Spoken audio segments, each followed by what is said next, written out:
তার এমন চরিত্র যে রাস্তায় বসে থাকতে হবে, তিনি রাস্তায় বসে ভাত খাচ্ছেন, তিনি একটা হুইল চেয়ারের মধ্যে বসে আছেন এবং সেই হুইল চেয়ারটা নিজেই সরাচ্ছেন, নিজেই নিচ্ছেন। সো তার মধ্যে প্যাশনগুলো অনেক কাজ করে। সো নিজের কো আর্টিস্টকে নিয়ে যদি কিছু বলতে বলো, অর্থাৎ শরীফুল রাজকে নিয়ে, তাহলে কি বলবেন? না, ওকে তোমার পার্সোনালি আমার ফেভারিট টু বি অনেস্ট। আর ওর অ্যাক্টিং স্কিল অনেক ভালো, আমার অনেক পছন্দ। আর সত্যি কথা বলতে যখন আমাদের কাজল রেখার শুটিং চলছিল ওই মোমেন্টে হচ্ছে পরান রিলিজ হয়েছিল। তো ওকে যেভাবে আমি দেখেছি শুটিং একদম চুপচাপ, তখন বেশি একটা কথা বলতো না, কাজ প্রপারলি ওয়েতে করতো। একরকম দেখেছি যখন আবার পরান রিলিজ হলো, আমি হলে গিয়ে দেখলাম এটা অন্য একটা রাজ, যাকে আমি চিনতেই পারছিলাম না। আমি চিন্তা করছিলাম এটা কে, আমি যার সাথে শুটিং করছি এটাই কি সেই রাজ?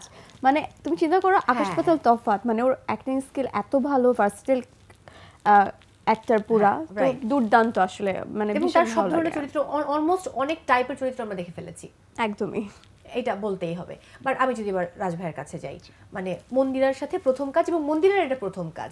সো প্রথম কাজ নিয়ে সবাই একটু বেশি টেনশনে থাকে, একটা নার্ভাসনেস কাজ করে, এবং সবাই কিন্তু চেষ্টা করে প্রথম কাজটার জন্য তার সেরাটুকু হয়। তো সেই জায়গা থেকে যদি কো আর্টিস্টকে আমি মূল্যায়ন করতে বলি, তাহলে কি বলবেন?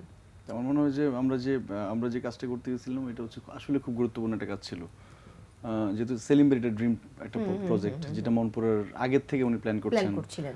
তো সবকিছু মিলে একটা লম্বা টাইম ধরে আসলে উনিও সিনেমাটাতে ইনভলভ, মানে আমরা অনেক পরে আসলে ইনভলভ হয়েছি, মানে খুব ভেরি রিসেন্ট ইয়ারে, বা ওনার প্ল্যান কিন্তু অনেক আগের থেকে। তো এত বড় ক্যানভাসের একটা সিনেমাতে যখন আসলে যে কোনো অ্যাক্টর যখন কাজ করে, যে কোনো ধরনের অ্যাক্টর বা অ্যাক্ট্রেস কাজ করে, এটা কিন্তু তাদের জন্যই বিশাল বড় পাওয়া। ইনফ্যাক্ট আমার জন্য অনেক বড় পাওয়া একটা, যে আমাদের রূপকথার একটা গল্পের গুরুত্বপূর্ণ চরিত্র আমি করতে পারছি, বা ওরও সেম। তো আমার মনে হয় যে ও যে কাজটা করে আসছে, আমি বরাবরই বলেছি সেলিম ভাইয়ের সাথে কাজ করতে গেলে একটা দারুণ জার্নি হয়। কারণ তখন আসলে অ্যাক্টরদের যে প্রিপারেশন নেওয়ার যে অনেক প্রসেস থাকে, সেই প্রসেসে আসলে সেলিম ভাই খুব ডিলিং করতে পারেন অ্যাক্টরদের সাথে। আবার এমন একটা ক্যারেক্টার 400 বছর আগের পুরনো, সো নিজেকে যে ভেঙে ওখানে তৈরি করাটা কিন্তু বিশাল একটা ব্যাপার।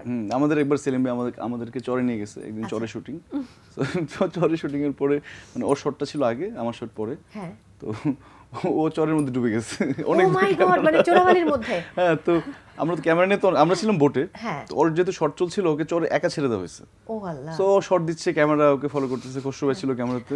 তার সময় সবাই দেখলাম কি ও চোরাবালিতে ঢুকে গেছে। ও মাই গড। দেন প্রোডাকশনের ছেলেরা গিয়ে উদ্ধার করে নিয়ে আসলো। মানে ও তো এটা বুঝতে পারছে না, ও তো রাজা, ও তো যত আপ্যায়ন আদর সব তো পেয়েছে। আর না, ব্যাপারটা এরকম না, ছোটবেলা থেকে বড়বেলা অবধি স্ট্রাগল, দাসের কি হয় তুমি বলো? তুমি কি জানো আমি কোন জায়গা থেকে ঘোড়া চালানো শুরু করছি?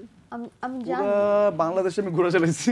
মানে ওর যে অনেক কষ্ট হয়েছে সেটা তো আমি জানি। এক্স্যাক্টলি, সেটা তারপরেও কিন্তু তাকে এই গল্প আমি শুনেছি যে একদম বালি কিচকিচ করছে কিন্তু চাবাতে হচ্ছে, রাইট? তো ওইগুলো আসলে খুবই টাফ, কিন্তু তাকে আবার যোগ পাইতে হয় না, যেটা ছোট কাজল রেখা পেয়েছে, যে যোগ ছিল খুব ভয়ঙ্কর ব্যাপার। না, কেন বলছিলাম ও এরকম না, মানে আছে না যে ও আসলে যেরকম ওর পার্সোনাল লাইফে যেরকম, ও যখন অ্যাক্টিং করতে গেছে, ও যখন এটা করতেছিল, তখন আসলে আমাদেরই আসলে থাকে না যে ওকে ফাইন মন্দিরা, এটা কি সেলিম ভাইও বলছিল যে এটা কেউ পারবে, কলসি নিয়ে ঘোরা, এই যে পানিতে চরে চলে যাওয়া, বাট ও এত সুন্দর করে এগুলো করতেছিল, মনে হচ্ছিল যে না, মানে ও আসলে এটার জন্য প্রিপারেশন নিছে প্রপারলি।